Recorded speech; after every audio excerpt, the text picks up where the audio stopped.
नमस्कार, बोले बिहार में आप सभी का स्वागत है। मेरा नाम है अभिषेक तिवारी।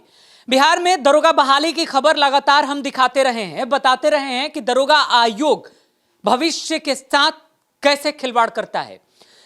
दरोगा गुरु रहमान से लगातार इस पर अपडेट भी हम लेते रहे हैं, आप तक खबरें भी पहुंचाते रहे हैं। हर बार संदेह यह हो जाता था कि क्या बिहार के मुख्यमंत्री इन तमाम खबरों से परे हो जाते हैं, इन तमाम खबरों की सूचना मुख्यमंत्री तक नहीं जाती है क्या। तो जनता दरबार में एक ऐसा ही किस्सा सामने आया है जहां पर दरोगा अभ्यर्थी अपनी शिकायत लेकर जनता दरबार में पहुंच गया। जनता दरबार में जब पहुंचा तो मुख्यमंत्री भी उसके सवालों पर दंग रह गए, उसकी बातों को सुनकर हैरान रह गए कि उनके सिस्टम में कैसे करप्ट लोगों को बैठाया गया है।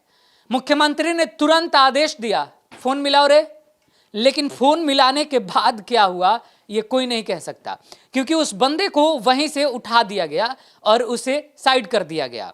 आगे की कार्यवाही अब फोन पर जारी रही। उसके बाद क्या होगा, उस बंदे से मुलाकात करने के बाद खबर हम आप तक पहुंचाएंगे। लेकिन कौन सा ऐसा दरोगा अभ्यर्थी था जिसने हिम्मत नहीं हारी और मुख्यमंत्री के जनता दरबार तक जाकर के अपने लिए चैलेंज कर दिया आयोग को। मसला क्या था, सब जानने से पहले आप जरा सुनिए। दो ऐसे कैंडिडेट पहुंचे हुए थे जो 1717 दरोगा बहाली से, एक महिला अभ्यर्थी थी जुड़ी हुई है, वो अपनी शिकायत लेकर पहुंची थी। और दूसरा बिहार में सबसे ज्यादा चर्चित और भ्रष्टाचार का आरोपी बहाली 2446 में जो हश्र हुआ वो आप सब जानते हैं। उसमें से एक अभ्यर्थी था, मुख्यमंत्री को ही चैलेंज कर बैठा। सुनिए आखिरकार पूरे जनता दरबार में क्या कुछ हुआ। पूरे शालीनता के साथ इस अभ्यर्थी ने अपनी बातों को रखा और फिर क्या हुआ आगे आपको बताएंगे। सर, हम 2017 की ईसाई में दरोगा को बहाली में फॉर्म भरे थे, तो हम प्रारंभिक परीक्षा और मुख्य परीक्षा और शारीरिक परीक्षा तीनों में पास किए थे। मेरिट लिस्ट में मेरा 0.6 से छांट दिया गया था, जबकि मेरा मार्क्स अधिक था। फिर हम RTI किए थे, प्रथम अपील किए थे कॉपी जांच करने के लिए, मार्क शीट, आंसर शीट और क्वेश्चन बुकलेट का कोई जवाब नहीं आया आयोग से। तो फिर सर 2019 में दरोगा की बहाली आई थी, जिसमें कि हम प्री और मेंस दोनों पास किए। 2019 उसका जो दौर हुआ है वो मार्च में हुआ था। मार्च 2021 में दौर हुआ, लेकिन उस समय कोरोना की वजह से हम दौड़ नहीं दे पाए और कोरोना का हम आवेदन भी लगाए, लेकिन उसके बाद रिजल्ट जारी कर दिया गया और हमको एब्सेंट करार दिया गया। Sir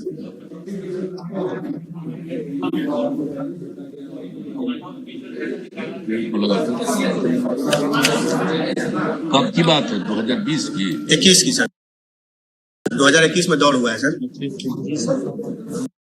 March 2021।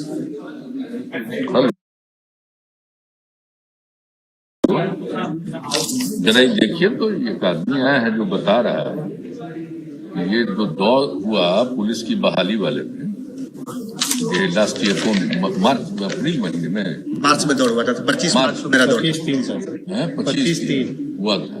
तो ये कोरोना से पीड़ित था, तो ये दौड़ नहीं कर सकता था। इसको बाद में फिर अवसर क्यों नहीं मिला?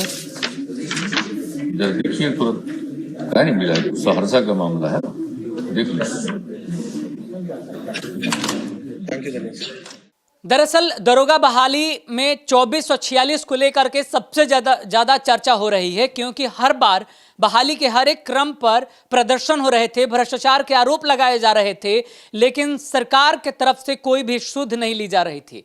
अब इसी दौरान यह खबर जब सामने आई, फिजिकल टेस्ट के दौरान अगर आप दौड़ पाने में, फिजिकल टेस्ट दे पाने में सक्षम नहीं है तो आप अपना मेडिकल रिपोर्ट दिखाकर दूसरी तिथि अपने लिए आप ले सकते हैं। लेकिन हालात बद से बदतर तब होने लगे जब दूसरी तिथि की बारी आई। मेडिकल रिपोर्ट जमा करने के बाद भी आयोग के तरफ से दूसरी तिथि बच्चों को नहीं दी गई और उन्हें अब्सेंट घोषित कर दिया गया। मतलब यह है कि उसने अपनी योग्यता दिखाए बिना ही आयोग ने उसे छांट दिया, उसके भविष्य के साथ खिलवाड़ कर लिया। और हैरानी की बात सबसे ज्यादा इस मसले में यह है कि कुछ ऐसे अभ्यर्थी थे जो शुरुआती फिजिकल टेस्ट के दिन ही अपना मेडिकल रिपोर्ट दिखाकर दूसरी तिथि की मांग कर रहे थे, उन्हें बाकायदा आयोग के तरफ से एसएमएस भेजकर दूसरी तिथि भी जारी की गई थी और वो तिथि 12 अप्रैल दिखाई गई थी। लेकिन हुआ क्या कि 6 अप्रैल को एक और मैसेज जारी करके यह बता दिया गया कि जो 12 अप्रैल को आपका फिजिकल होने वाला था उसे कैंसिल किया जाता है, अगली तिथि तक आपको इंतजार करना होगा।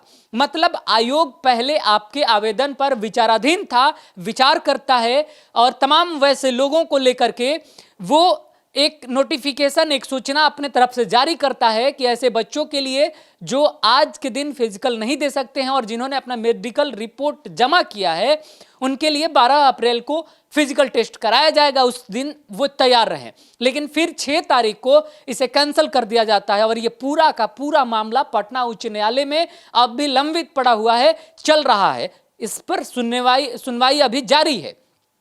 इसी बीच एक मसला लेकर जनता दरबार में पहुंचा ये दरोगा अभ्यर्थी ने मुख्यमंत्री को बताने का काम किया है, कोशिश करी है कि जब हम फिजिकल टेस्ट में शामिल ही नहीं हुए, जब हम शारीरिक परीक्षा में शामिल ही नहीं हुए, तो मेडिकल रिपोर्ट हमने जमा किया था, कोरोना की वजह से, वो कोविड से ग्रसित था, कोरोना की वजह से हम शामिल नहीं हुए। मतलब हम सबकी भलाई करने की सोच रखने वाले लोग जब शामिल नहीं हुए और जब रिपोर्ट जमा किए तो हमें उस वक्त तो दे दिया गया निर्देश कि आपको दूसरा मौका दिया जाएगा, आपके लिए अलग से तिथि जारी की जाएगी, लेकिन हमें अब्सेंट घोषित करके बहाली को पूरा कर लिया गया है। और जिस बहाली को पूरा कर लिया गया है उस बहाली में अब फिजिकल यानी शारीरिक दक्षता परीक्षा मेरी कब ली जाएगी, आयोग बताए या फिर सरकार बताए, देखना है। तमाम ऐसे अभ्यर्थी जो अपना मेडिकल रिपोर्ट जमा करने के बाद आज तक शारीरिक परीक्षा के लिए इंतजार कर रहे हैं, फिजिकल टेस्ट के लिए आज भी इंतजार में है, मामला कोर्ट में भी लंबित है और अब मुख्यमंत्री के पास भी पहुंचा है। यह अभ्यर्थी सहरसा से था। देखने वाली बात है कि इस अभ्यर्थी को लेकर के क्या कुछ निकलकर सामने आता है, सरकार क्या एक्शन लेती है और आयोग अगर एक अभ्यर्थी के लिए शारीरिक दक्षता परीक्षा आयोजित करा सकती है तो उन तमाम अभ्यर्थियों का क्या होगा जो कोर्ट का रुख कर चुके हैं। और एक खबर और भी आई, वो तमाम चाहे अभ्यर्थी हो, चाहे छात्र नेता हो या फिर दरोगा गुरु हो, अपना कोचिंग संस्थान चला रहा हो, तमाम लोगों के तरफ से यह कहा जाता रहा है कि अगर आप जनता दरबार में जाना चाहते हैं और दरोगा अब बहाली से जुड़े हुए मसले पर बात करना चाहते हैं, अपनी समस्याएं मुख्यमंत्री को बताना चाहते हैं, तो आपका आवेदन शॉर्टलिस्ट ही नहीं होता है, आपको बुलाया ही नहीं जाता है, भगा दिया जाता है। इस प्रकार का आरोप लगातार लगाया जाता रहा है। लेकिन चलिए एक कड़ी आगे निकला और ये सहरसा से दरोगा अभ्यर्थी आकर के अपनी आवेदन पर मुख्यमंत्री तक अपनी बातें पहुंचा पाने में सक्षम भी हुआ।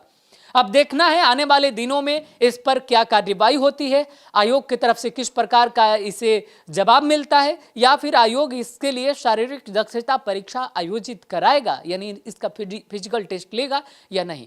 ये सबसे दिलचस्प बात है। जैसे ही कोई बड़ी अपडेट हमारे सामने आएगी हम जरूर लेकर आप तक पहुंचेंगे। आपको क्या लगता है, तमाम वैसे लोग जो शारीरिक दक्षता परीक्षा में सम्मिलित ही नहीं हुए, उन्होंने अपना मेडिकल रिपोर्ट भी जबकि आयोग में सबमिट किया है, जमा किया है, इस पर भी खबरें हमने दिखाया है पुख्ता के तौर पर, आप हमारी पुरानी वीडियोस भी आप देख सकते हैं।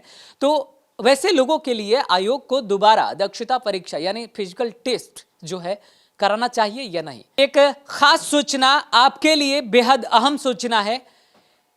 मूव बिहार का नाम बदलकर बोले बिहार कर दिया गया है, जिसमें आप अपनी मुद्दे की बात, आप अपनी समस्याएं हमारे रिपोर्टर के साथ मिलकर खुद बताएं। खासतौर पर यही सोच के साथ इसका नाम बोले बिहार रखा गया है। आपको भी अगर समस्या है तो आप हमारे चैनल को संपर्क कर सकते हैं। हमारे जिला संवाददाता आप तक संपर्क करके आपकी बातों को रखने की कोशिश करेंगे ताकि आपके जो जनप्रतिनिधि हैं आपके द्वारा रखी गई बातों पर अमल कर सके।